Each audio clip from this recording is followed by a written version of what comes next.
গোপনে করুন এই 11টি কাজ, সাফল্য আপনার পায়ে চুমু খাবে।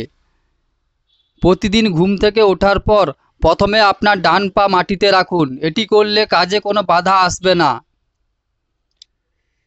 কোনো গুরুত্বপূর্ণ কাজে ঘর থেকে বের হওয়ার সময় 3টি তুলসী পাতা খেয়ে বেরিয়ে পড়ুন, এতে আপনার কাজে কোনো বাধা আসবে না।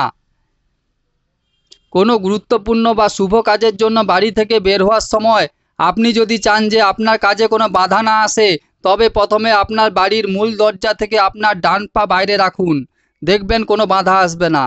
প্রতি সোমবার ভগবান শিবের সামনে আটার তৈরি পঞ্চমুখী প্রদীপ জ্বালান, এটি করলে আপনার সমস্ত কাজ সম্পন্ন হবে। প্রতিদিন সকালে বাড়িতে পূজা পাঠ ও আরতি করার সময় আরতির প্রদীপে 3টি লবঙ্গ রেখে আরতি করলে সমস্ত বাধা বিপত্তি নাশ হয় এবং প্রতিটি কাজে জয়লাভ হয়। বাড়িতে পুজো পাঠের সময় কর্পূর জ্বালালে নেতিবাচক শক্তি দূর করে ইতিবাচক শক্তি আনে। একটি নারকেলের উপর সিঁদুর দিয়ে তিলক করুন এবং এটি দিয়ে আপনার কাজে যান।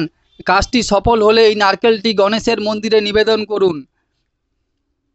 প্রতি শনিবার সন্ধ্যায় বটগাছের মূলে সরিষার তেলের প্রদীপ জ্বালিয়ে বটগাছকে 7বার প্রদক্ষিণ করুন, টাকা পয়সার অভাব কোনোদিনও হবে না। প্রতি সোমবার শিব মন্দিরে যান এবং হলুদ মিশ্রিত দুধ দিয়ে ভগবান শিবকে অভিষেক করুন এবং তার সামনে একটি 5মুখী বা পঞ্চমুখী প্রদীপ জ্বালান।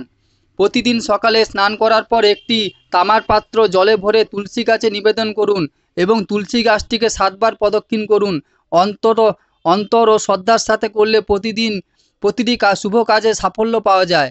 নিজের হাতে তৈরি পঞ্চমুখী প্রদীপ হনুমান মন্দিরে নিয়ে যান এবং তাতে সরিষার তেল দিয়ে হনুমানজির পায়ের কাছে জ্বালান, প্রতিটি কাজে আপনার বাধা দূর হবে।